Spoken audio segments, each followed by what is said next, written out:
Yang jadi persoalan itu bukan baik atau tidak baiknya. Habib yang baik juga banyak, guru saya yakin, saya akui guru saya Habib yang baik. Yang jadi persoalan di sini ya, beliau mengaku sebagai dzurriyyah Rasul. Satu, sebentar ya, jangan dipotong dulu. Ngaku sebagai dzurriyyah Rasul. Kita sebagai orang Ahlus Sunnah wal Jamaah punya keyakinan cinta kepada dzurriyyah Rasul itu hukumnya wajib. Kalau wajib berarti ini masuk disebut syariat agama Islam sing dicekel wong Ahlu Sunnah wal Jamaah. Kalau sudah syariat itu mesti ada kitab sasaran syariat. Kecintaan kita itu sah kalau yang dicintai sah, kitabnya sah. Jenengan ibadah haji, Ka'bahnya harus Ka'bah yang asli. Ini saya asli. Jenengan ten gene Pak Waloyo muteri Ka'bah ini ping 1 juta lah, tapi karena Ka'bahnya palsu, bisa nggak dikatakan haji? Ka'bahnya no gedangi Karena ini syariat, kitabnya harus asli, dzurriyyahnya harus dzurriyyah asli yang meski terkonfirmasi secara ilmu nasab dan genetika. Karena genetika ini jalan terakhir sebenarnya. Nasab saja dari penyelidikan ternyata. Problemnya ulama ini di sini, supaya syariate wong awake Ahlus Sunnah wal Jamaah itu tidak salah sasaran.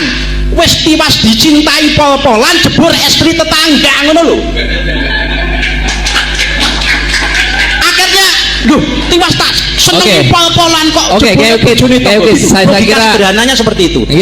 Mohon maaf Yai, berarti titik persoalannya adalah dari Sayyid Ahmad bin Isa sampai kepada Rasulullah sahih ya, itu sesuai dengan kaidah kitab nasab. Kemudian jadi pertanyaan kawan-kawan, apakah kitab nasab itu harus sesuai seperti halnya kaidah dalam mustalah hadis? Karena ada beberapa ustadz ataupun kawan-kawan yang tetap membantah kalau sudah masyhur di kalangan orang menyatakan bahwa si fulan adalah anaknya fulan, itu kamu nggak boleh membantah gitu. Innan nasaba mimma yasbutu bitasamu'i illa ayyasbuta ma yukhalifu. Ini adalah ucapan Ibnu Hajar al-Asqalani dalam kitab Al-Jawabul Jalil, bahwa nasab itu boleh tetap, boleh sahih dengan hanya mendengar, illa kecuali ayasbuta ma yukhalifu, telah ada yang menentangnya. Jadi dari Sayyid Ahmad bin Isa ke Rasulullah sahih. Dari Abdullah atau Ubaid atau nama yang lain ke bawah tidak sahih. Ini punya saya. Ya, monggo tadi sudah disiapkan. Ada beberapa kawan ustadz daerah sini yang dia berpikir begini, itu kan zaman dulu nggak ada akte, nggak ada catatan sipil, tidak ada akte dan tidak ada dukcapil, tapi sudah ada penulis kitab nasab. Mungkinkah orang terkenal zaman itu anaknya tidak dicatat semua? Karena tidak mungkin. Kenapa saya mengatakan tidak mungkin? Karena di abad ke-6 kitab As-Sajaratul Mubarakah telah menyatakan tidak ada lagi. Fa Ahmad bin Isa al-Abah fa'aqibuhu min salasati banin Muhammad, Ali wa Husain. Itu cara ulama mengibarahkan dengan jumlatun ismiyatun, itu adalah tadullu alal hasri. Jadi ulama nasab telah mempunyai sebuah metodologi apabila dia mengibaratkannya itu dengan jumlatun ismiyatun, hadhihi tadullu alal hasri, bimakna annal aulada lahu munhasirun fi tilkal adad, fi dalikal adad, bahwa anaknya cuma yang diberikan itu saja. Berapa? 3. Tidak mungkin ada lagi karena sudah dihasr oleh kitab As-Sajrah Al-Mubarakah yang dikarang tahun 597 Hijriah. Siapa pengarangnya? Imam Ahlus Sunnah wal Jamaah, namanya Imam Fakhruddin Ar-Razi, yang juga mengarang kitab Mafatihul Ghaib. Jadi itu istilahnya terjadi ijma di antara ulama pakar nasab gitu. Tidak perlu ijma. Nasab itu bukanlah seperti fikih. Oh gitu ya. Sekarang ada nggak nama Ubaid disebutkan oleh kitab lain? Tidak ada sama sekali. yang nyerempet misalnya? Nggak ada. Dari mulai abad keempat, kitab Siri Silsilatil Alawiyah, nama Ubaid tidak disebutkan. Dari kitab abad kelima Takhdibul Ansab karya Al-Ubaidili, kitab Muntaqilatul Talibiyah karya Ibu Toba Al-Mazdi karya Al-Umari tidak menyebutkan. Kitab abad ke-6 As-Sajal Mubarakah, kitab abad ke-7 Al-Asili, kitab abad 8 Sabatul Musan dan lain sebagainya, sama sekali. Bahkan di abad 9 sendiri Ibnu Inabah dalam kitabnya adalah itu kitab Ibnu Inabah, itu abad 9 sendiri Ibnu Inabah tidak menyebutkan Ubaid sebagai anak Ahmad bin Isa. Tesis itu kesimpulan ilmiah. Kesimpulan ilmiah itu namanya tesis. Penentangnya namanya antitesis. Kalau sudah terjadi harmonisasi kesimpulan namanya sintesis. Nah, ini tesis itu ada kesimpulan ilmiah saya, begitu. Oh, berarti yang nyerang-nyerang Kiai Imad dari sudut pandang ilmiah, mereka dikatakan antitesis. Antitesis. Lah sudah ada sintesis belum? Belum. Oh gitu. Itu terluar insya Allah. Kalau sintesis itu ada harmoni. Karena apa? Mereka tidak bisa membantah. Oke, makanya siapapun saya selalu tegaskan, kalau ada orang yang bisa bicara ilmiah kayak gini, tak undang guys. Nyeluk ragat piro tak ragat ini ngojo kemaki, misalnya kudu private jet gitu. Saya siap ini. Loh, bondone pondok pitutur luhur kan nggih Nasrul Ilmi gitu kan. Kita kan penghamba ilmu. Lah siapa berani sini gitu loh. Minta amplop 15 juta gak apa-apa. Alhamdulillah Kiai ndak pasang tarif ini. Saya gak sebel karo Kiai karo mau balik atau Habib sing pasang tarif. Akhirnya wong melarat-melarat ini gak kuat rawuhke. Betul gak ini? Ruwet pokoknya ini. Lho nek ono sing antitesis dari Kiai Imad, Mbah Habib, Mbah Jawa, Mbah Encik, kalau di sini orang mengalami Jawa ngenten iki ngarani wong Arab itu Encik iki. Mbah Encik, Mbah Jawa, Mbah Cina, Mbah Londo, Mbah Arab tak ragati. Misale omahe Jordan, tak tukone tiket, tak golekne hotel sing apik nek ra gelem turu nang kene. Saya tantang ini semuanya ya. Baik di YouTube kan di live radio lagi. Udah pernah radio lagi? Urip radio urip, YouTube ya urip. Ini tantangan terbuka neng pitutur luhur. Nggih, tantangan terbuka. Jelo amplop gena-genan ra apa-apa. Misale amplope 50 juta gak apa-apa. Assalamualaikum warahmatullahi wabarakatuh, Pak Kiai.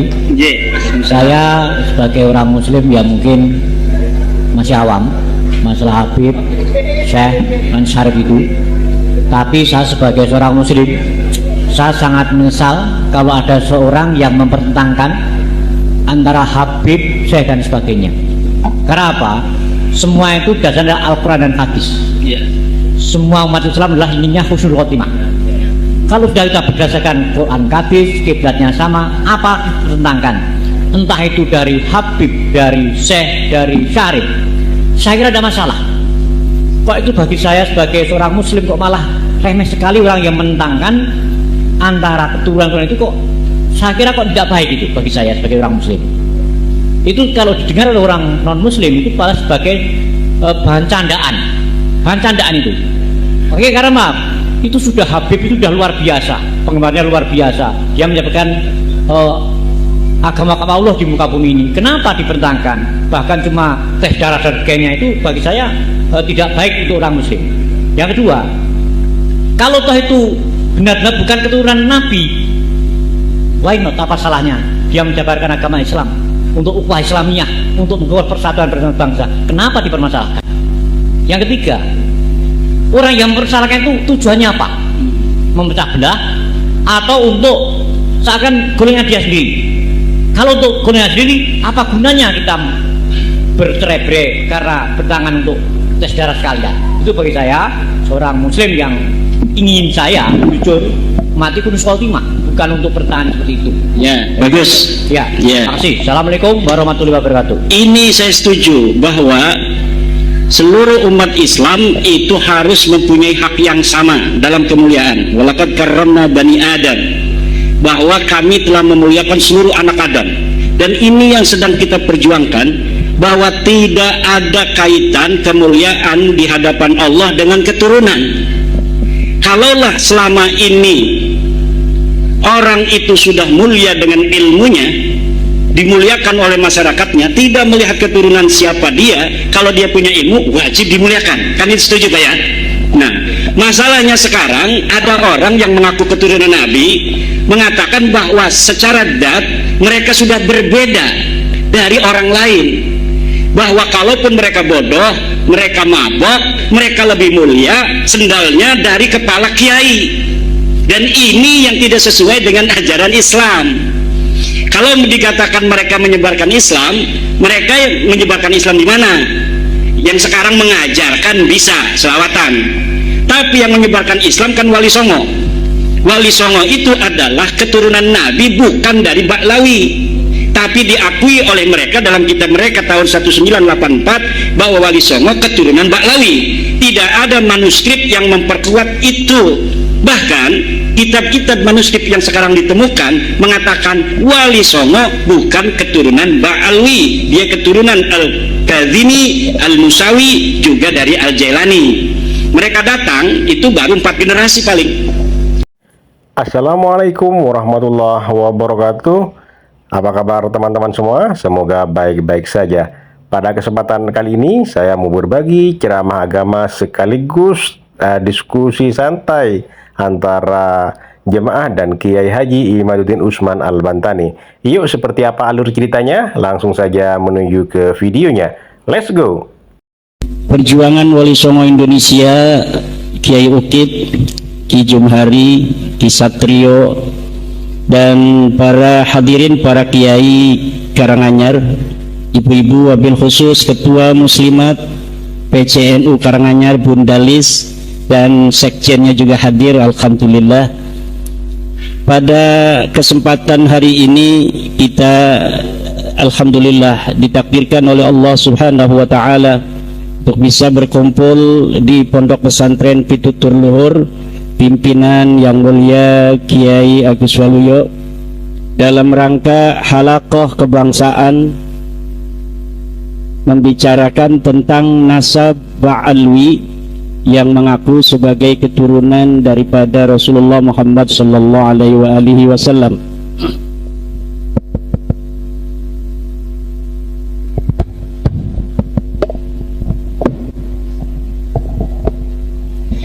Pada abad 9, seorang Ba'alwi memberikan kabar berita di dalam kitabnya Al-Burqa Al-Musyiqah bahwa dia dan leluhurnya adalah keturunan daripada baginda Nabi Muhammad sallallahu alaihi wasallam. Apa yang ada di dalam kitab Al-Burqatul Musyiqah ini adalah sebuah khabar, sebuah berita. Berita itu mahtamala sidqa wal kadhiba, sesuatu yang bisa saja benar, bisa saja salah. Untuk mengetahuinya perlu diverifikasi secara data-data historis dan empiris. Kategori sebuah berita itu ada 3. Ma wafaqal haqqa, yang kedua ma khalafal haqqa, yang ketiga adalah ma la yu'rafu muwafaqatuhu wa mukhalafatuhu al-haqqa. Ada berita yang sesuai dengan kebenaran kenyataannya, ada berita yang tidak sesuai dengan kebenarannya, ada berita yang benar dan tidaknya ini tidak diketahui. Ma wafaqal haqqa fahada yuraddu fahada yuqbalu, ma wafaqal haqqa fahada yuqbalu. Berita yang sesuai dengan kebenaran inilah yang dapat diterima. Ma khalafal haqqa fahada yuraddu, sesuatu berita yang tidak sesuai dengan kebenaran maka ini harus ditolak. Ma la yu'rafu muwafaqatuhu wa mukhalafatuhu hada yutawaqqafu, sesuatu yang tidak sesuai, sesuatu yang tidak diketahui kesesuaian dan tidak sesuainya dengan kebenaran, maka ini ditangguhkan. Lalu berita bahwa Ba'alwi ini adalah keturunan Nabi masuk yang mana? Menurut yang saya telah telusuri, berita bahwa Ba'alwi keturunan Nabi Muhammad ini masuk dalam kategori berita yang kedua, yaitu ma khalafal haqqa fahadha yuraddu, sesuatu yang tidak sesuai dengan kebenaran, dan ini harus ditolak. Dari mana saya berkesimpulan bahwa nasab Ba'alawi adalah termasuk dalam kategori kedua yang merupakan berita yang harus ditolak? Jawabannya adalah karena nasab Ba'alawi ini bertentangan dengan 4 kesimpulan kebenaran. Yang pertama adalah nasab Ba'alawi tidak sesuai dengan kesimpulan kebenaran dari hasil tes DNA. Yang kedua, nasab Ba'alawi bertentangan dan dengan kesimpulan kajian pustaka kitab-kitab nasab. Yang ketiga adalah nasab Ba'alawi harus ditolak karena tidak sesuai dengan kesimpulan kebenaran kitab-kitab sejarah. Dan yang keempat adalah nasab Ba'alawi ini tertolak karena bertentangan dengan kebenaran standar awam. 4 kebenaran ini tidak masuk sama sekali dalam nasab Ba'alawi. Nasab Ba'alawi bertentangan dengan kesimpulan kebenaran dari hasil tes DNA karena 180 orang dari klan Ba'alawi yang telah melakukan tes DNA ini secara presisi menyatakan bahwa mereka bukan keturunan Nabi Muhammad. 6 orang dari Indonesia dan sisanya dari 180 orang itu adalah dari Yaman telah melakukan tes DNA dan hasilnya bahwa darah mereka tidak ada kaitan dengan darah Nabi besar Muhammad sallallahu alaihi wasallam. Menurut pakar DNA, pakar genomik, pakar genetik baik dari dalam negeri maupun dari luar negeri, bahwa hasil tes DNA dari para Ba'alawi mereka berhaplogrup kebanyakan adalah G. Sedangkan kalau mereka mengaku sebagai keturunan Nabi Muhammad SAW, seharusnya mereka berhaplogrup J1. Instruksi kayak maaf ya, karena di sini mohon maaf kita istilahnya menyambung ya. Saya sebagai penyambung lidah teman-teman lah, kawan-kawan, dan juga ada banyak yang WA ke saya. Ada beberapa jamaah itu belum paham apa itu Ba'alawi, gitu. Tolong dikupas dulu ya. Kita banyak lebar ngomong Ba'alawi, definisi aja itu belum paham gitu loh. Ba'alawi itu adalah sebuah keluarga yang di Indonesia mereka ini dipanggil Habib. Nah, bedanya Habib dengan Syarif atau Sayyid itu? Kalau Habib itu adalah panggilan untuk keluarga imigran Yaman yang ada di Indonesia. Sayyid itu adalah keturunan dari Rasulullah Muhammad sallallahu alaihi wasallam, keturunan Nabi yang di dalam keturunannya ada raja. Itu biasanya disebut syarif, seperti Syarif Hidayatullah, Syarif Mekah, Syarif Aun Mekah, Syarif Zaid. Itu keturunan Nabi yang dalam silsilahnya ada yang jadi pejabat. Kalau hanya menjadi ulama itu biasanya bergelar Sayyid. Nah itu, jadi sudah paham ya. Kalau saya nyebut Ba'alawi itu maksudnya Habib. Oh gitu, Ba'alawi yeah. Habib. Ba'alawi itu adalah Habib. Kalau Sayyid, ulama. Sayyid itu adalah keturunan Nabi Muhammad SAW yang sudah terverifikasi dari mulai datuk-datuk mereka di dalam kitab-kitab nasab telah terverifikasi secara presisi bahwa mereka adalah keturunan daripada Rasulullah Muhammad sallallahu alaihi wasallam. Oke, hadirin kira-kira paham ya? Paham ya? Sebelum dilanjutkan paham ya dulu ya. Udah paham ya? Sayyid, Syarif, Habib. Sudah paham ya? Alhamdulillah. Kemudian dikatakan ini guys, sebelum dilanjut, mohon maaf ya ini. Ini mungkin ngajinya kurang tawaduk ya, tapi biar tahqiq gitu, biar tambah paham gitu loh. Konon katanya Sayyid Alwi Al-Maliki, ada Sayyid Abbas, atau Sayyid Muhammad, itu juga keluarga Ba'alawi itu gimana? Bukan. Sayyid Alwi Al-Maliki itu Sayyid asli, keturunan Nabi. Dia dari marga Al-Idrisi, bukan Ba'alawi, bukan Habib. Alhamdulillah. Sayyid Alwi Al-Maliki, Sayyid Abbas Al-Maliki, Sayyid Muhammad bin Alwi Al-Maliki, sekarang ini Sayyid Ahmad bin Muhammad bin Alwi Al-Maliki, itu adalah keturunan Rasulullah yang asli dari marga Al-Idrisi yang ada di Makkah Al-Mukarramah. Tetapi kalau kita mau cari silsilahnya dari mulai Sayyid Muhammad bin Alwi itu gak bakal ketemu. Kenapa? Karena mereka tidak pernah mengaku-ngaku di hadapan publik sebagai keturunan baginda Nabi besar Muhammad sallallahu alaihi wasallam. Allahumma sholli ala Muhammad. Jadi Sayyid Alwi Al-Maliki dan anaknya Sayyid Muhammad bin Alwi itu guru daripada kiai saya. Saya berguru pada Tubagus Asuri bin Tahir, kiai saya di Serang itu berguru kepada ayahnya Muhammad bin Sayyid Muhammad bin Alwi Al-Maliki. Ya, namanya Sayyid Alwi Al-Maliki, dan kepada pamannya yaitu Sayyid Abbas Al-Maliki. Sayyid pamannya Sayyid Muhammad itu namanya Sayyid Abbas. Kemudian nanti punya anak lagi namanya Sayyid Abbas juga.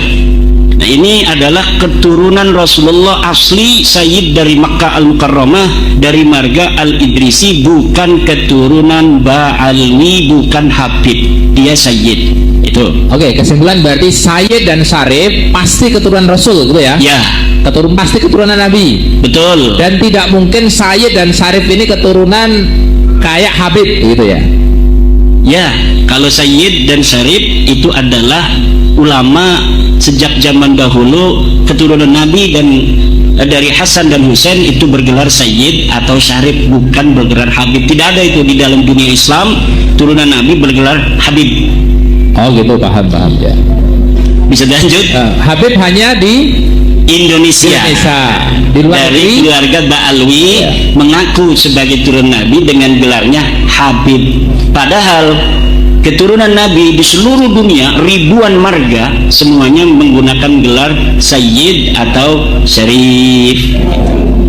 Oke, terima kasih. Lanjut. Saya ulangi sebentar tentang yang pertama, keluarga Ba'alwi. Ini berarti udah paham maksudnya Habib ya. Karena di dunia itu mereka dikenalnya keluarga Ba'alwi ya. Hanya di Indonesia dikenal keluarga Habib. Kalau di dunia Islam, di kitab-kitab itu mereka memperkenalkan diri keluarga Ba'alwi. Bukan Alawi, tapi Alwi. Beda. Alawi dan Alwi itu beda. Kalau Alawi itu keturunan Sayyidina Ali, baik dari Siti Fatimah Az-Zahra maupun bukan dari keturunan Siti Fatimah Az-Zahra. Kalau Alwi, Ba'alwi ini adalah keturunan dari Alwi bin Ubaid. Nah, mereka ini para Habib keturunan Alwi bin Ubaid ya, bukan keturunan Ali. Kalau Ali itu Alawiyin, keturunan Ali itu sekarang namanya Alawiyin atau Alawiyah. Tapi kalau keturunan Alwi bin Ubaid itu namanya Alwiyah, Alwiyin. Tapi tulisannya dalam bahasa Arab sama. Jadi kadang-kadang kita salah. Banyak kiai juga yang menyebutnya Ba'alawi. Kita juga kadang-kadang ketelanjuran ngomong sabkul lisan Ba'alawi, padahal mereka ini adalah Ba'alwi. Jadi Habib-Habib di Indonesia itu keturunan Ba'alwi. Ini kita berbicara Ba'alwi ya. Ba'alwi. Ya. Kalau yang di selawatan itu, kita kan kenalnya orang di sini itu kan selawatan yang apa itu? Coba. Kayak ini vokalnya B ya. Itu kan ada kata-kata Ba'alwi atau Ba'lawi atau Alawiyin kan gitu. Coba. Coba.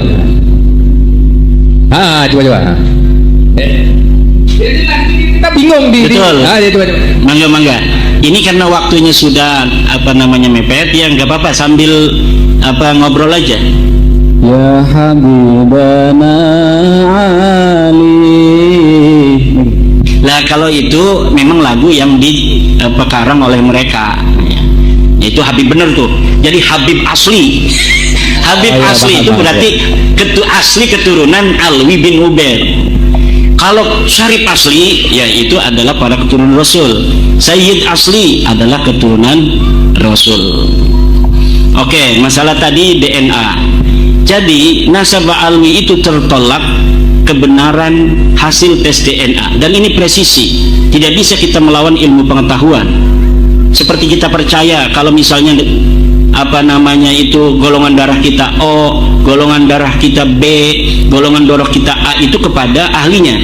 Ketika ahlinya mengatakan golongan darah kita adalah O, maka kita percaya saja karena mereka ahlinya.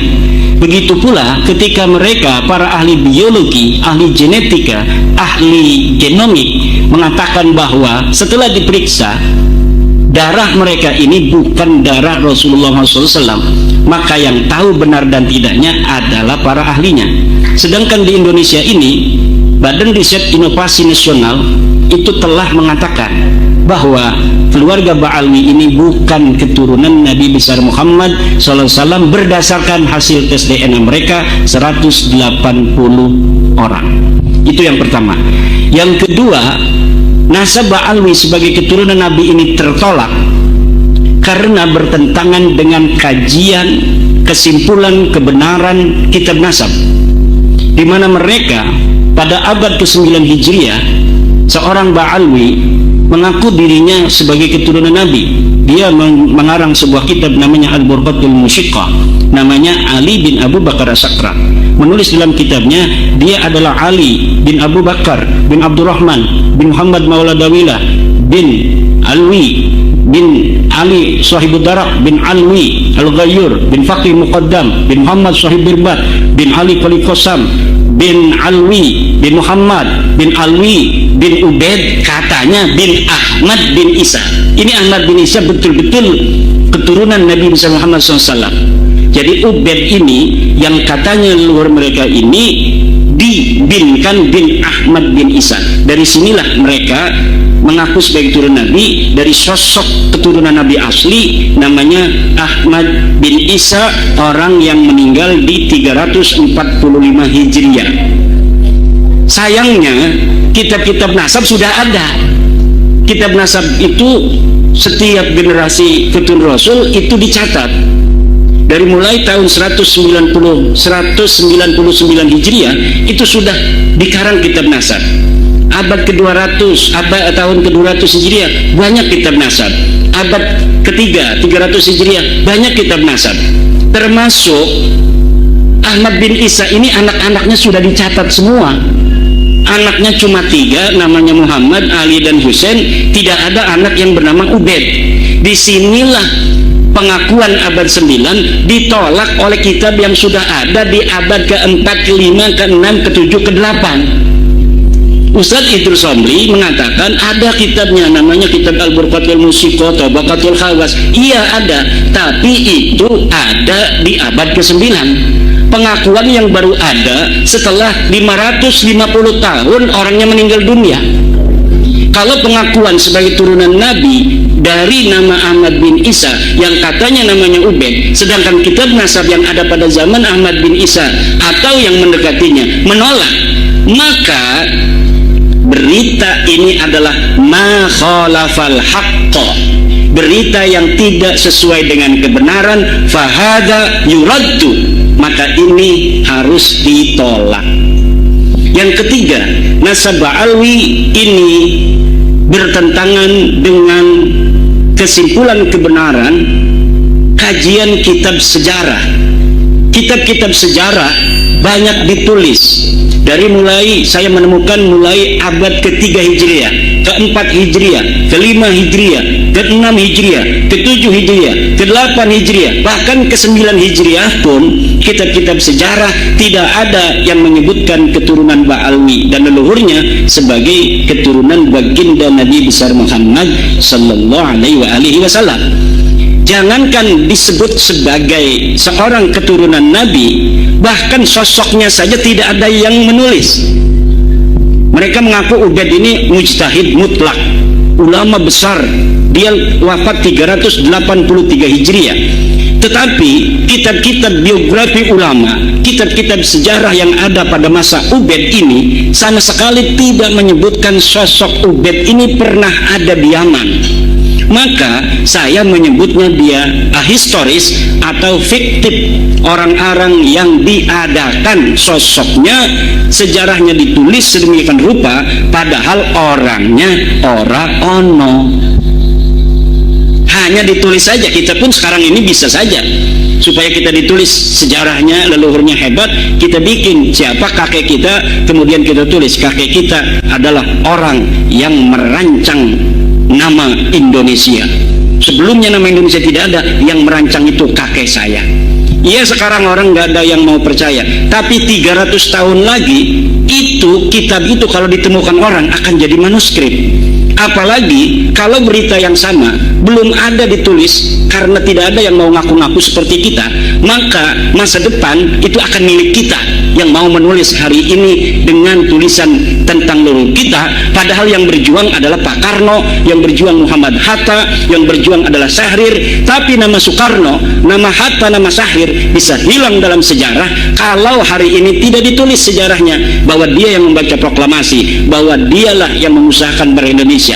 Tapi ada orang yang hari ini mau menulis, maka 100 tahun kebetulan yang ditemukan adalah bukunya dia, maka nama Soekarno, Hatta, Syahrir dan lain sebagainya akan hilang dari sejarah. Mohon maaf Yai, berarti titik persoalannya adalah dari Sayyid Ahmad bin Isa sampai kepada Rasulullah sahih ya, itu sesuai dengan kaidah kitab nasab. Kemudian jadi pertanyaan kawan-kawan, apakah kitab nasab itu harus sesuai seperti halnya kaidah dalam mustalah hadis? Karena ada beberapa ustadz ataupun kawan-kawan yang tetap membantah kalau sudah masyhur di kalangan orang menyatakan bahwa si fulan adalah anaknya fulan, itu kamu nggak boleh membantah gitu. Innan nasaba mimma yasbutu bitasamu'i illa ayyasbuta ma yukhalifu. Ini adalah ucapan Ibnu Hajar Al-Asqalani dalam kitab Al-Jawabul Jalil, bahwa nasab itu boleh tetap, boleh sahih dengan hanya mendengar, illa kecuali ayas buta ma yukhalifuh, telah ada yang menentangnya. Misal orang yang ada di Karanganyar taunya bahwa Samlawi anaknya Sajiman, padahal ini anak angkat. Gak ada yang tahu bahwa dia ini Samlawi ini anak angkatnya Sajiman, karena dia datang dari Jakarta 18 tahun di Jakarta, pulang-pulang bawa anak namanya Samlawi. Pak Sajiman ini, Pak Sajiman mengaku Samlawi anaknya. Tentu orang sini akan mengenal Samlawi ini sebagai Sajiman. Itulah dikenal, itu namanya syuhrah wal istifadah, masyhur. Tapi kalau tiba-tiba datang tetangganya dari Jakarta ke Karanganyar mengatakan, Kiukit, sebenarnya ini Sajiman bukan anaknya Samlawi. Ya, Samlawi bukan anaknya Sajiman, dia anak angkat, anak tetangganya yang meninggal dunia di rumah sakit, kemudian dijadikan anak angkat oleh Pak Sajiman. Maka syuhrah istifadah di Karanganyar itu tertolak oleh kesaksian berdasarkan bukti-bukti yang ada. Oke, jadi dari Sayyid Ahmad bin Isa ke Rasulullah sahih. Dari Abdullah atau Ubaid atau nama yang lain ke bawah tidak sahih. Ini punya saya. Ya, monggo tadi sudah disiapkan. Ada beberapa kawan ustadz daerah sini yang dia berpikir begini, itu kan zaman dulu nggak ada akte, nggak ada catatan sipil, tidak ada akte dan tidak ada dukcapil, tapi sudah ada penulis kitab nasab. Mungkinkah orang terkenal zaman itu anaknya tidak dicatat semua? Karena tidak mungkin. Tidak mungkin. Kenapa saya mengatakan tidak mungkin? Karena di abad ke-6 kitab As-Sajaratul Mubarakah telah menyatakan tidak ada lagi. Fa Ahmad bin Isa al-Abah fa'aqibuhu min salasati banin, Muhammad, Ali wa Husain. Itu cara ulama mengibarahkan dengan jumlatun ismiyatun, itu adalah tadullu alal hasri. Jadi ulama nasab telah mempunyai sebuah metodologi apabila dia mengibaratkannya itu dengan jumlatun ismiyatun, hadhihi tadullu alal hasri, bimakna annal aulada lahu munhasirun fi tilkal adad, fi dalikal adad, bahwa anaknya cuma yang diberikan itu saja, berapa? 3. Tidak mungkin ada lagi karena sudah dihasr oleh kitab As-Sajrah Al-Mubarakah yang dikarang tahun 597 Hijriah. Siapa pengarangnya? Imam Ahli Sunnah wal Jamaah, namanya Imam Fahruddin Ar-Razi, yang juga mengarang kitab Mafatihul Ghaib. Dan itu istilahnya terjadi ijma di antara ulama pakar nasab gitu. Tidak perlu ijma. Nasab itu bukanlah seperti fikih. Oh gitu ya. Sekarang ada nggak nama Ubaid disebutkan oleh kitab lain? Tidak ada sama sekali. Yang nyerempet misalnya? Nggak ada. Dari mulai abad keempat, kitab Silsilatil Alawiyah, nama Ubaid tidak disebutkan. Dari kitab abad kelima Takhdibul Ansar karya Al-Ubaidili, kitab Muntaqilatul Talibiyah karya Ibu Toba Al-Mazdi karya Al-Umari tidak menyebutkan. Kitab abad ke-6 As-Sajal Mubarakah, kitab abad ke-7 Al-Asili, kitab abad 8 Sabatul Musan dan lain sebagainya, sama sekali. Bahkan di abad 9 sendiri Ibnu Inabah dalam kitabnya adalah itu kitab Ibnu Inabah, itu abad 9 sendiri Ibnu Inabah tidak menyebutkan Ubaid sebagai anak Ahmad bin Isa. Maka ketika ada berita di abad selanjutnya yang menyebutkan Ahmad ini punya anak Ubaid, ada maudhu'un mukhtalaqun, dibikin-bikin. Dan saya sudah menemukan bagaimana kronologis dari mereka cara membikin-bikinnya itu. Silakan baca dalam PDF yang saya sudah bagikan, membongkar skandal ilmiah nasab Ba'alwi. Itu bagaimana sebenarnya Ubaid ini Ubaid ini anaknya Isa. Isa itu anaknya Alwi. Jadi Ubaid bin Isa bin Alwi, itu saja yang mereka tahu. Ketika ada seorang ulama namanya Abdullah bin Ahmad bin Isa, mereka menyangka ini silsilah mereka, silsilah yang ada di mereka selama ini Ubaid bin Isa bin Alwi, kebalik katanya. Padahal itu nggak ada kaitannya. Orang ini disebut Alu Ba'alwi di dalam kitab As-Suluk, namanya Abul Hasan atau disebut juga Syarif Abdul Jadid. Maka mereka mencangkok silsilah orang ini yang disebutkan di dalam kitab As-Suluk menjadi silsilah mereka. Dari mana mereka mendapatkan nama Ubaid bin Isa bin Alwi? Itu juga dapat mencangkok dari keluarga Al-Ahdal. Jadi ada keluarga mengaku sebagai turun Nabi di Yaman namanya Al-Ahdal. Dia dicatat di abad 7 pindah kakeknya dari Irak ke Yaman. Dari situ mereka keluarga Habib-Habib ini mengatakan keluarga kita juga leluhurnya adalah adik atau sepupu daripada kakeknya Al-Ahdal. Jadi sama-sama pindah ke Yaman. Padahal kakek mereka tidak dicatat dalam As-Suluk, tapi mereka membonceng sejarah yang ada di dalam kitab As-Suluk tentang hijrahnya leluhur Bani Ahdal menjadi sejarah mereka. Jadi pertama mereka itu memboncengnya pada sejarah Bani Ahdal yang dikatakan dalam kitab sejarah kakeknya berpindah dari Yaman dari Irak ke Yaman. Kemudian karena tidak tahu silsilahnya, hanya disebutkan begitu saja hijrah dari Irak ke Yaman, tapi tidak ada silsilahnya. Akhirnya mereka mencari-cari silsilah.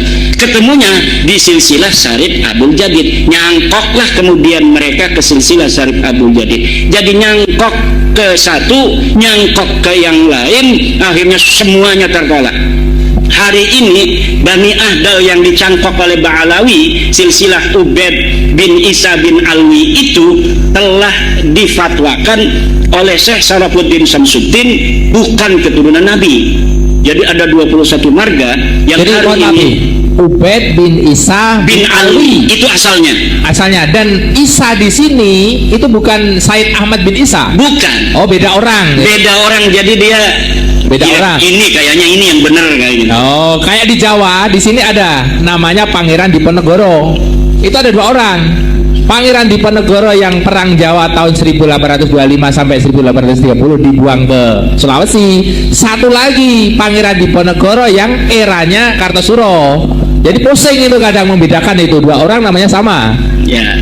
Itu ya kira-kira sama seperti itu ya. Kira-kira begitulah.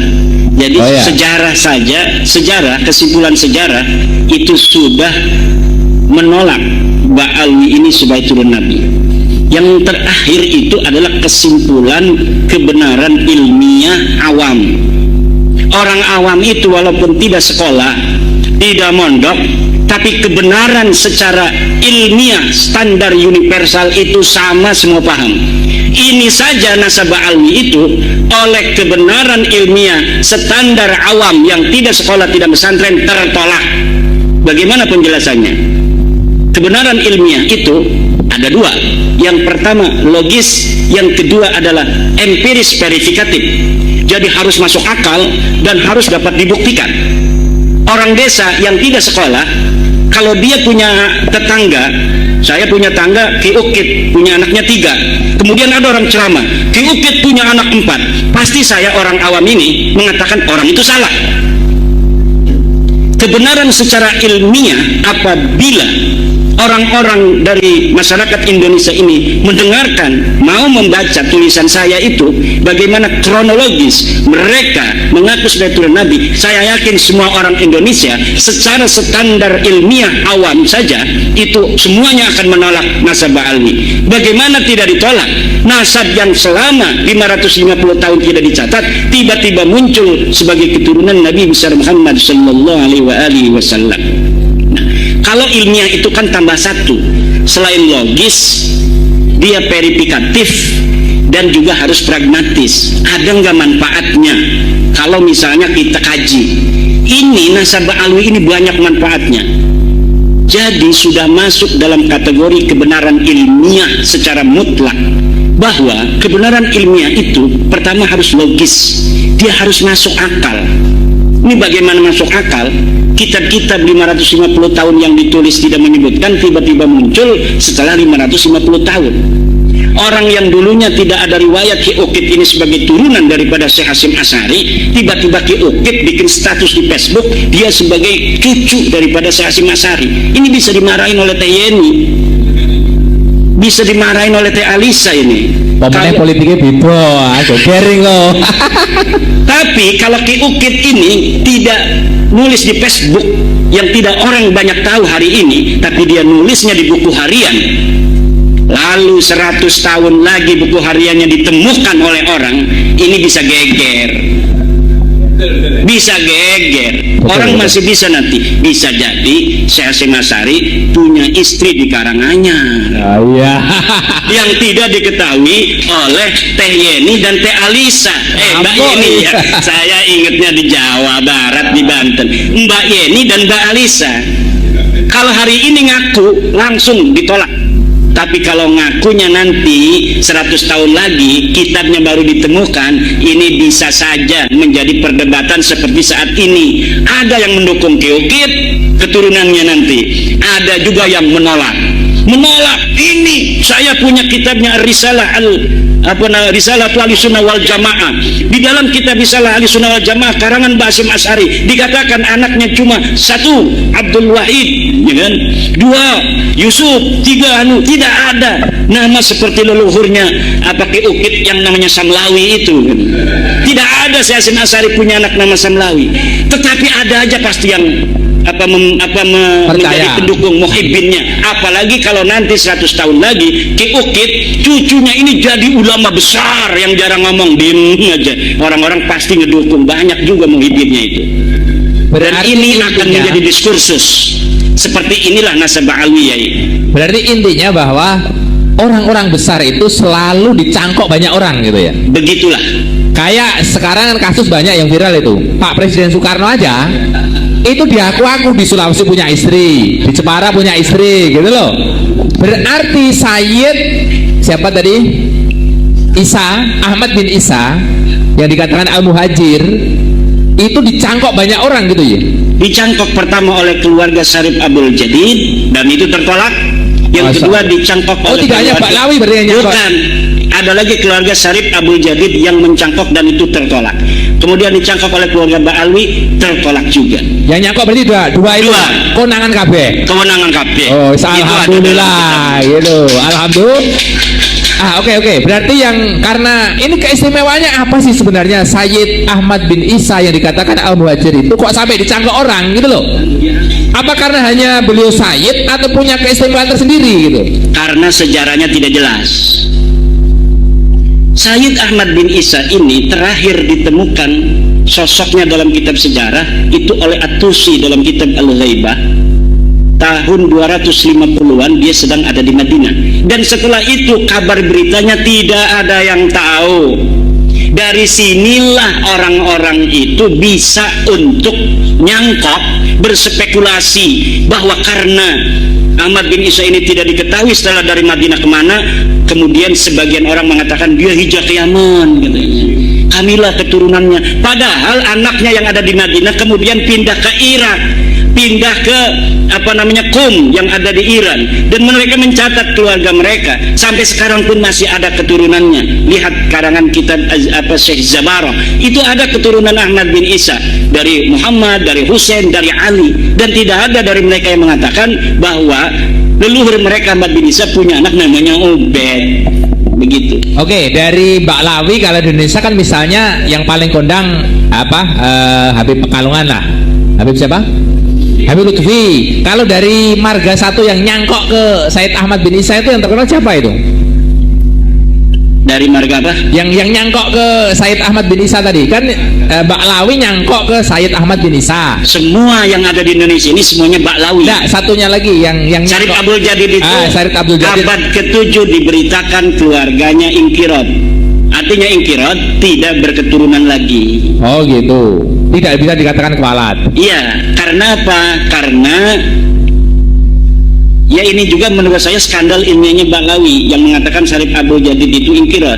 Karena kalau tidak dikatakan ingkirat, maka keturunannya akan dicari orang untuk memverifikasi benarkah Baklawi ini keturunan daripada Syarif Abdul Jadid itu, saudara dari Syarif Abdul Jadid. Karena mereka akan mengaku saudara dari Syarif Abdul Jadid. Oh, iya.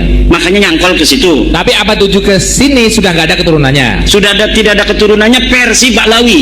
Oh, versi Baklawi. Versi Baklawi. Tapi sesungguhnya tidak tahu.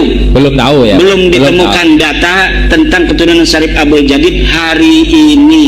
Oke, yang jadi pertanyaan lagi, ini sebenarnya remeh-temeh ya. Orang di sini banyak yang bertanya, sebenarnya orang mengatakan tesis Yai Imad itu sebenarnya tesis magister S2, kan ada SD, SMP, SMA, kemudian sarjana itu kan istilahnya lagi garap skripsi, ngerti tak? Nah, S2 kan tesis. Kalau S3 doktoral kan tesis gitu. Apakah di sini yang dimaksud itu tesis semacam itu? Karena di sini banyak yang bingung gitu. Itu silogisme. Jadi tesis itu kesimpulan ilmiah. Kesimpulan ilmiah itu namanya tesis. Penentangnya namanya antitesis. Kalau sudah terjadi harmonisasi kesimpulan namanya sintesis. Nah, ini tesis itu ada kesimpulan ilmiah saya, begitu. Oh, berarti yang nyerang-nyerang Kiai Imad dari sudut pandang ilmiah, mereka dikatakan antitesis. Antitesis. Lah sudah ada sintesis belum? Belum. Oh gitu. Itu terluar insya Allah. Kalau sintetis itu ada harmoni. Karena apa? Mereka tidak bisa membantah. Oke, makanya siapapun saya selalu tegaskan, kalau ada orang yang bisa bicara ilmiah kayak gini, tak undang guys. Nyeluk ragat piro tak ragat ini ngojo kemaki misalnya kudu private jet gitu. Saya siap ini. Loh, bondone pondok pitutur luhur kan nggih Nasrul Ilmi gitu kan. Kita kan penghamba ilmu. Lah siapa berani sini gitu loh. Minta amplop 15 juta gak apa-apa. Alhamdulillah Kiai ndak pasang tarif ini. Saya gak sebel karo Kiai karo mau balik tuh Habib sing pasang tarif. Akhirnya wong melarat-melarat ini gak kuat apa jenenge rawuhke.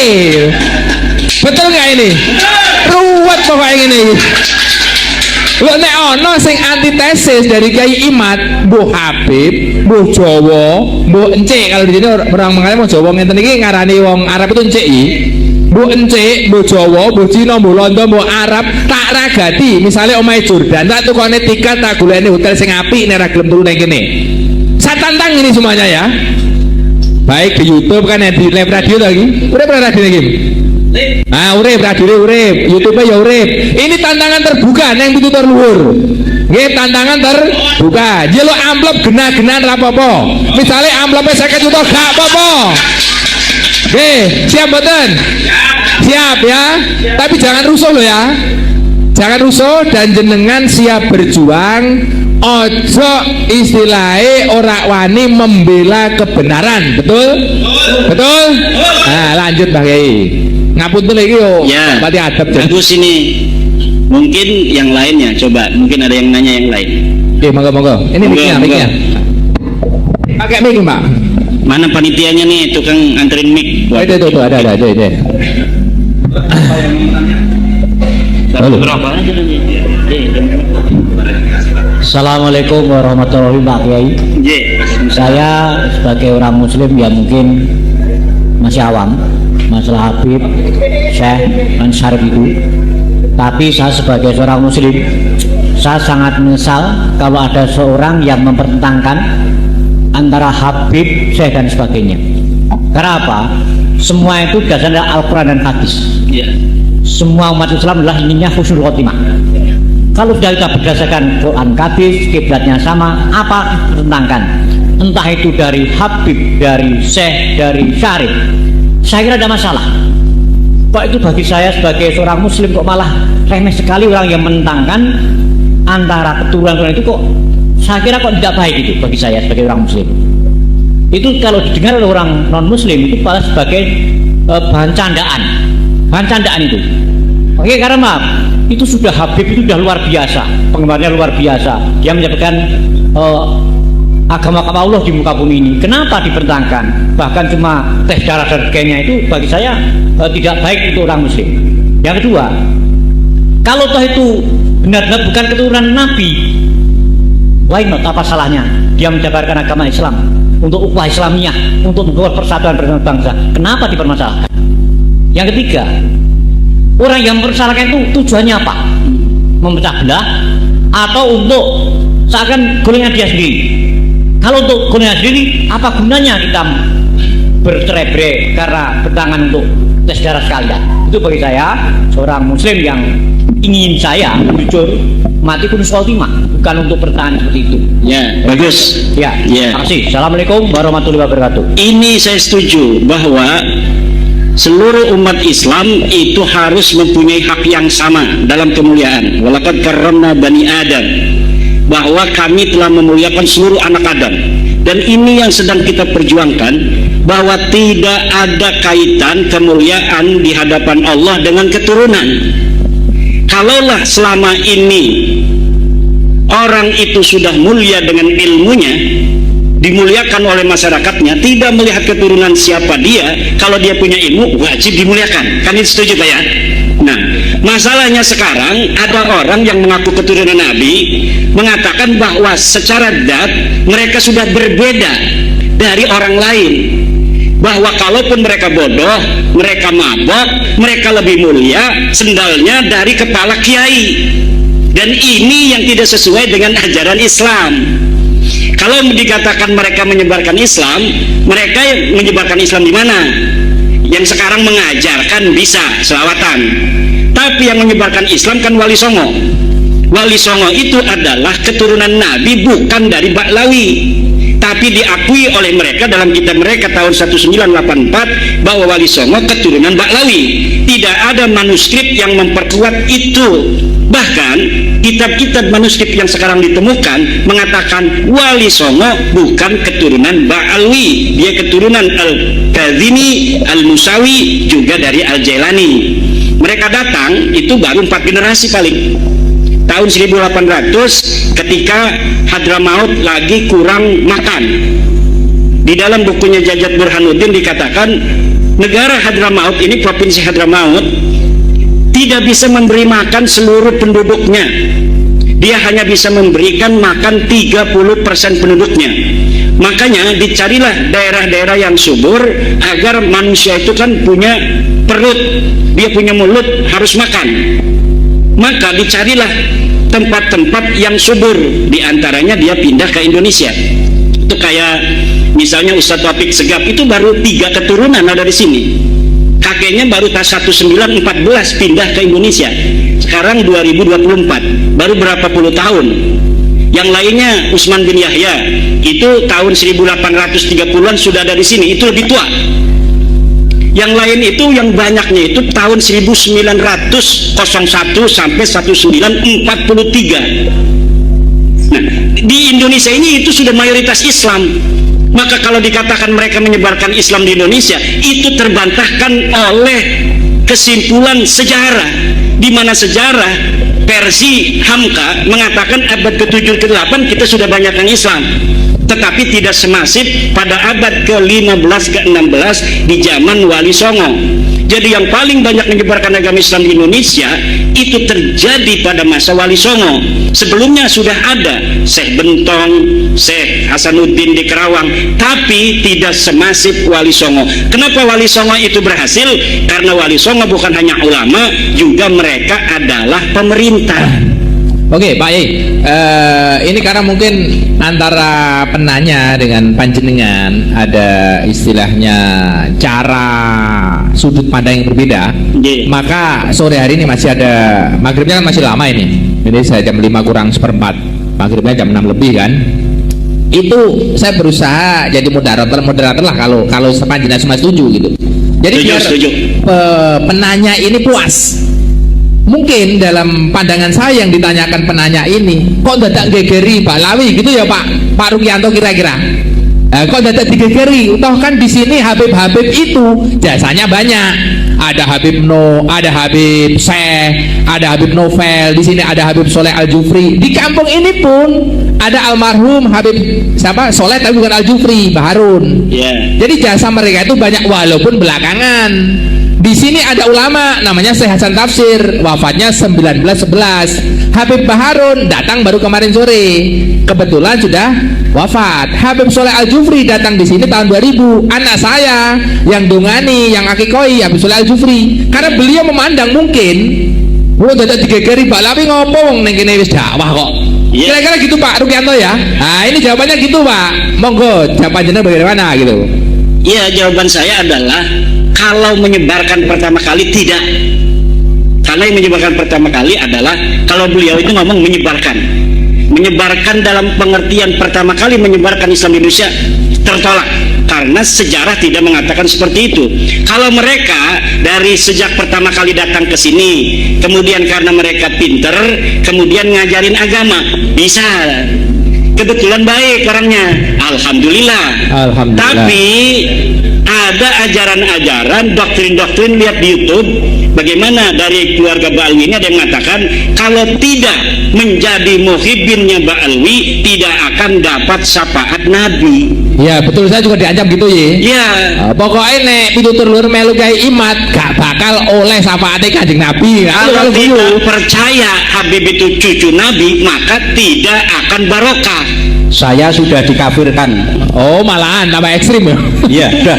Saya sementara kalau kita bicara nasab, ya nasab itu tadi berita itu mahtamala sidqa wal kadhiba, dia bisa benar, bisa salah. Dan saya dapat membuktikan Pak Rukianto bahwa nasab mereka itu salah. Nasab mereka tertolak. Dia bukan cucunya Nabi. Kalau mereka itu ulama, kita wajib hormati, bukan karena dia turun Nabi, karena ulama. Karena memberikan manfaat untuk masyarakat sekitar, ngajarin ngaji, ngajarin kitab. Tapi saya belum lihat ada Habib yang ngajarin kitab. Baca Fathul Mu'in misalnya. Ada juga selawatan, ceramah. Termasuk Abah Lutfi, belum pernah saya melihat beliau baca kitab kuning. Yang ada adalah ceramah. Maka kalau ketika ada yang nanya sama saya, Abah Lutfi itu ulama bukan? Bukan. Tapi dia penceramah. Kenapa? Karena ulama harus bisa baca kitab kuning. Syarat ulama itu mampu membaca kitab kuning sebagai satu syarat utama orang memahami agama. Bagaimana orang tidak bisa baca kitab kuning mampu memahami agama dengan benar? Paling dia dapat mendengar dan dapat membaca dari terjemah. Kalau dapat mendengar dan dapat membaca dari terjemah, itu tidak bisa istimbat. Kenapa? Karena Al-Quran berbahasa Arab, Al-Hadis berbahasa Arab. Cara memahami Al-Quran dan hadis itu hanya bisa dipahami oleh dia yang baca kitab kuning. Santri Lirboyo, santri Peloso, santri Sidogiri, santri-santri pondok pesantren salaf. Yang bisa memahami agama dengan benar hanya ulama. Siapa ulama? Syarat pertama harus baca Fathul Qorib, Ihya Ulumuddin, Sahih Bukhari. Ada kan Ba'alwi itu kalau bulan Rajab atau bulan apa itu mengadakan khataman Bukhari. Khataman doang, tidak baca kitabnya. Khatamannya iya, tapi tidak baca kitab Bukharinya. Nah, itu yang kita sekarang sedang melawan doktrin-doktrin itu. Melawan itu bukan marah. Kalau marah itu nggak ada arah. kalau melawan itu artinya hal-hal yang buruk, ayo kita lawan agar mereka tidak buruk, mereka juga bisa bertaubat. Ayo kita sama-sama bangsa Indonesia seuyunan, semuanya pun bisa menjadi mulia. Siapa saja bisa menjadi ulama, siapa saja bisa menjadi wali, siapa saja bisa masuk surga. Tidak mesti dia harus jadi Muhyiddin Balwi, dia harus bisa masuk surga baru. Tapi siapapun yang bertakwa kepada Allah, dia yang bisa untuk merasakan nikmatnya surga. Allahumma sholli ala Muhammad. Para kiai. Pak Rukianto sudah ya? Sudah ya? Berarti bed.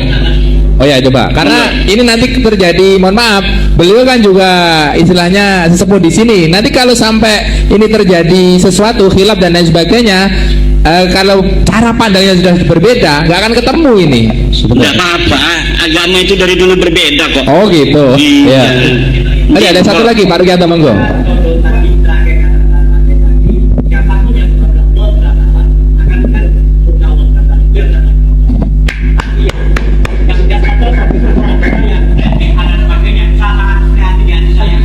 Karena begini Pak Rukianto, kenapa saya mengatakan tes DNA sekarang-sekarang? Dulu enggak, ini sudah setahun 7 bulan saya tidak ngomong-ngomong tes DNA. Karena ketika sudah kita ungkapkan kebenaran melalui kitab, melalui sejarah, melalui standar ilmiah yang universal, mereka tetap mengaku ngotot, marah, mencela, mencaci saya, kemudian tetap mengatakan saya turunan Nabi dan kamu adalah begal nasab. Oke, kalau masih kekeh mengaku turun Nabi, ada cara lagi, yaitu tes DNA itu. Kalau sudah benar-benar itu terjadi friksi yang diametral, tidak ada penengahnya, hakimnya ada, yaitu tes DNA. Dan ini kalau dibawa ke negara, ujungnya pasti tes DNA. Karena ketika Mario Teguh berbeda pendapat dengan anak dan istrinya, kata istrinya yang sudah dicerai itu bahwa anak ini anak Mario Teguh. Kata Mario, bukan. Dia takut sama istri yang sekarang kan. Akhirnya anaknya tes DNA, Mario Teguh tes DNA, dan ditemukan tes DNA-nya betul bahwa anak ini, Danang apa siapa itu, adalah anak dari Mario Teguh. Jadi ketika terjadi friksi, ta'arud yang tidak bisa diselesaikan, maka salah satu-satunya cara adalah tes DNA. Friksi, mohon maaf, friksi ini orang awam nih, friksi belum paham apa artinya gitu. Nah gitu. Ya terjadi perbedaan pendapat. Ah gitu. Iya. Mungkin ini teman saya Alia, Pak Rukianto. Nah, saya senang kalau ada diskusi itu. Ini saya dulu juga berpikir seperti penjenengan, kenapa podo-podo Islami eker-ekeran. Tapi karena perkembangan pemikiran kita, dan kita itu jari santri-santri itu ngaji tanpa henti. Yang jadi persoalan itu bukan baik atau tidak baiknya. Habib yang baik juga banyak, guru saya yakin, saya akui guru saya Habib yang baik. Yang jadi persoalan di sini ya, beliau mengaku sebagai dzurriyyah Rasul. Satu, sebentar ya, jangan dipotong dulu. Ngaku sebagai dzurriyyah Rasul. Kita sebagai orang Ahlus Sunnah wal Jamaah punya keyakinan cinta kepada dzurriyyah Rasul itu hukumnya wajib. Kalau wajib berarti ini masuk disebut syariat agama Islam sing dicekel wong Ahlu Sunnah wal Jamaah. Kalau sudah syariat itu mesti ada kitab sasaran syariat. Kecintaan kita itu sah kalau yang dicintai sah, kitabnya sah. Jenengan ibadah haji, Ka'bahnya harus Ka'bah yang asli. Ini saya asli. Jenengan tenggene Pak Waloyo muteri Ka'bah ini ping 1 juta lah. Tapi karena Ka'bahnya palsu, bisa nggak dikatakan haji? Ka'bahnya no gedangi Ale. Karena ini syariat, kitabnya harus asli, dzurriyyahnya harus dzurriyyah asli yang meski terkonfirmasi secara ilmu nasab dan genetika. Karena genetika ini jalan terakhir sebenarnya. Nasab saja dari penyelidikan ternyata. Problemnya ulama ini di sini, supaya syariate wong awake Ahlus Sunnah wal Jamaah itu tidak salah-sasaran. Wis tiwas dicintai pol-polan jebur istri tetangga ngono lho. Akhirnya lho tiwas tak seneng pol-polan kok. Oke, saya kira sederhananya seperti itu. Oke, saya kira sudah ya. Dari Pak Ruki sudah, dari Pak Gaimat sudah, dari Gai Ukit sudah. Ada pertanyaan pertama dari daerahnya Kayak Imat ini yang menarik. Mohon maaf, biar ini semuanya jelas. Karena begini, saya punya kawan banyak di sana gitu, termasuk alumni Lembing Agung gitu. Ada juga orang sini yang mungkin di sana, alah coro bahasane Jawa itu, Kyai Imat itu telek, gak gutak nahu sorop kayak gitu. Mohon maaf ini ya. Saya menentukan kan gen, iya yo gen pelong gitu loh. Konco-konco sini Banten gen ruwakno, mungkin dia penasaran kan. Sebenarnya Kyai Imat ini cara mondok ning ndi sih gitu. Biar jelas, karena nanti kan lama-lama terkuak. Soalnya neng kono gitu, bantai tonggone dhewe, aremok loh. Sama seperti saya dulu, alah walau ya pekok goblok, gak iso ngopo-ngopo, gak pondok gitu, gak tau mondok. Lah ketika teman-teman saya mondok di Lembing Agung datang ke sini, melongo sing ngelok nih ngono. Lah ini tolong, Kyai Imat dulu mondok di mana? Nanti kan lama-lama tahu biar jelas itu. Ya, kalau apakah saya bisa nahu sorob? Lihat saja buku-buku saya bahasa Arab di Maktabah An-Nur. Ada 22 kitab saya di Maktabah An-Nur. Itu ada di Emirat Arab. Muhammad. Saya mengarang kitab tentang nahu sorob, itu kitab Amil, Syarah Alfiyah. Alfiyah itu yang diaji di Jawa Timur sebagai kitab nahu paling tinggi. Saya sudah sarahin dan sarahnya bisa di-download di maktabahanur.com, di arsip ORG, dan bisa beli dan bisa diteliti mana yang salah. Itu dalam kitab nahu. Dalam usul fikih saya ngarang Talkhisul Khusul dalam usul fikih. Dalam kitab Qawaid Al-Fiqhiyah saya mengarang Al-Jalaliyah fil Qawaid Al-Fiqhiyah. Dalam kitab Balaghah saya mengarang Syarhul Maimun fi Syarhi Al-Jauharil Maknun. Kitab Jauharil Maknun adalah kitab yang sangat populer di dunia pesantren sebagai cara santri memahami ilmu ma'ani, ilmu bayan, dan ilmu badi'. Dan saya sudah syarahi kitab itu. Silahkan melihat kitab saya, dan itu dijual bebas dari penerbit mulai Kediri, Jakarta, Pasuruan, Jogja, semuanya itu ada di Sofi, dan kitabnya itu bisa diteliti. Dari situ akan dilihat seorang apakah dia bisa ilmu nahu atau ilmu sorof, atau ilmu balaghah, atau ilmu fiqih. Nihayatuz Zen, kitab Syekh Nawawi, sudah saya syarahi dalam kitab Al-Muktafi, dan kitabnya bisa di-download siapa saja di internet. Lihat saja syarah Nihayatuz Zen Imaduddin Usman Al-Bantani, karya Syekh Nawawi itu sudah saya syarahi. Nama kitabnya Al-Muktafi fi Syarhi Nihayatiz Zaini li Syekh Nawawi At-Tanara Al-Bantani. Kalau mondoknya, mondok saya pertama saya mondok di pondok pesantren Ashabul Maimanah, pimpinan Syekh Muhammad Sanwani. Dia pengarang kitab, kitabnya banyak, diantaranya kitab Babe Nenem. Babe Nenem ini adalah nado maksud bahasa Jawa. Beliau banyak sekali ngarang kitab, tapi banyaknya bahasa Jawa. Kemudian yang kedua saya mondok di Syekh Sanja bin Kasmin, pondok pesantren Riyadul Alfiyah di Pandeglang. Itu satu angkatan banyak ya, itu banyak yang kenal saya. Kemudian saya mondok lagi di Syekh Tubagus Asuri bin Tahir di pondok pesantren At-Tahiriyah. Kalau Syekh Sanja itu khusus kitab Alfiyah saja. Kalau Syekh Asuri bin Tahir itu seluruh kitab. Di beliau inilah murid dari Syekh Alwi Al-Maliki. Masya Allah.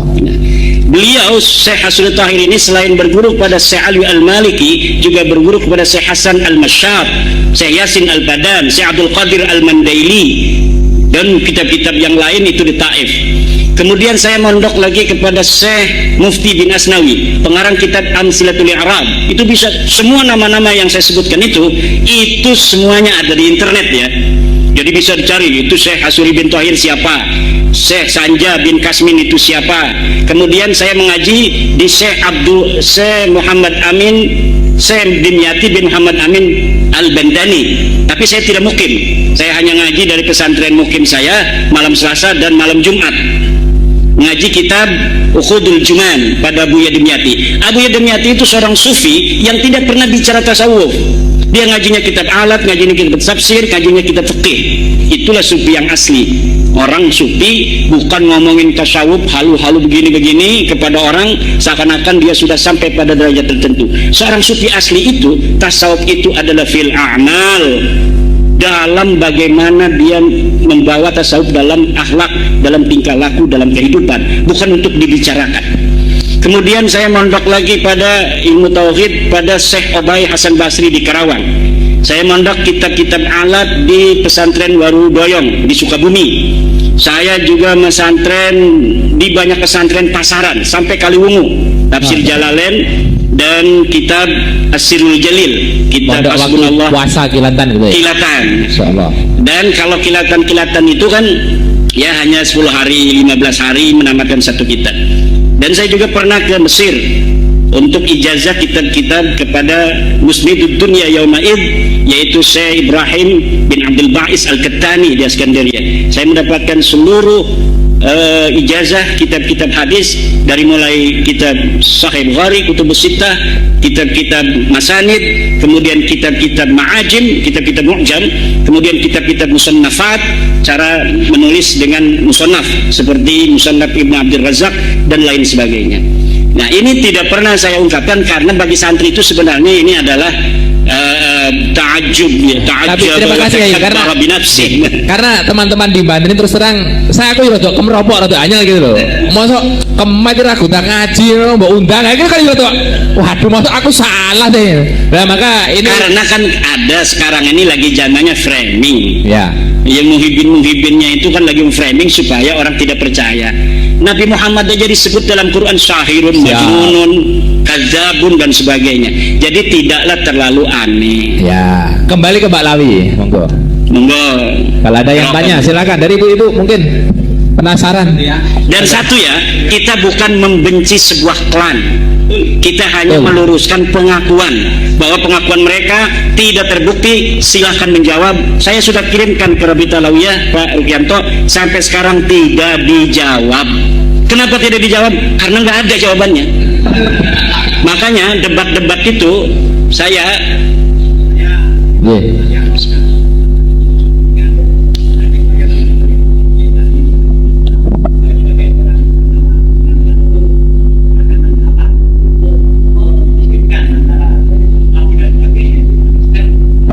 karena mereka dulu ya Pak Rukianto, mereka itu ngomong seperti ada seorang Habib Baharun, wahai kiai-kiai jangan sampai merasa dirinya walaupun pinter ngaji kitabnya, jangan sampai merasa dirinya sama dengan habaib.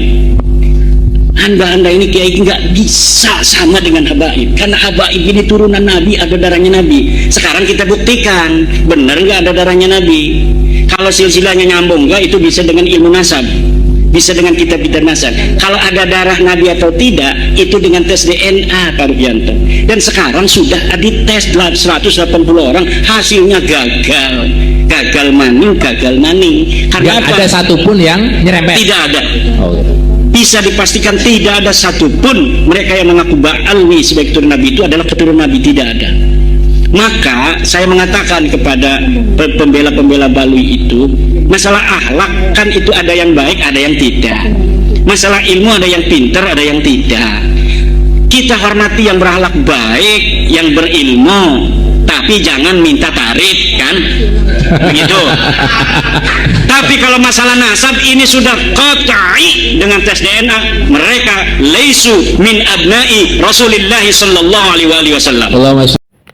Itu tadi ceramah agama dari Kiai Haji Imaduddin Usman Al-Bantani sekaligus diskusi bersama para jemaah yang hadir di situ membahas tentang masalah nasab Ba'alawi, yang mana nasab Ba'alawi ini tidak terbukti dan atau tidak terkonfirmasi sebagai cucu Nabi, karena dari kitab sejarah, kitab nasab dan juga tes DNA itu tidak terkonfirmasi atau tidak terbukti sebagai cucu Nabi. Jadi yang digaung-gaungkan Ubaid atau Ubaidillah bin Ahmad bin Isa itu ternyata cangkokan, tidak tersambung. Jadi dari kitab sezaman dari abad ke-4, 5, 6, 7 sampai ke 8 dan terakhir itu di 9 itu tidak ada yang menyebutkan Ubaidillah itu anaknya Ahmad bin Isa gitu ya teman-teman. Nah, kalau Ahmad bin Isa itu sahih benar anaknya tersambung kepada Rasulullah, tapi Ubaid atau Ubaidillah ini tidak ada kitab sesamanya, kitab nasabnya itu tidak ada. Yang ada di abad 9 terakhir ini menurut keterangan dari Kiai Haji Imaduddin Usman Al-Bantani dalam diskusinya bersama para jemaah. Oke, terima kasih buat teman-teman semua. Mohon maaf apabila ada kata-kata yang salah, penyebutan kata yang salah. Saya mohon maaf karena saya sebagai manusia biasa yang tak luput dari salah dan dosa. Ihdinas siratal mustaqim. Wassalamualaikum warahmatullahi wabarakatuh.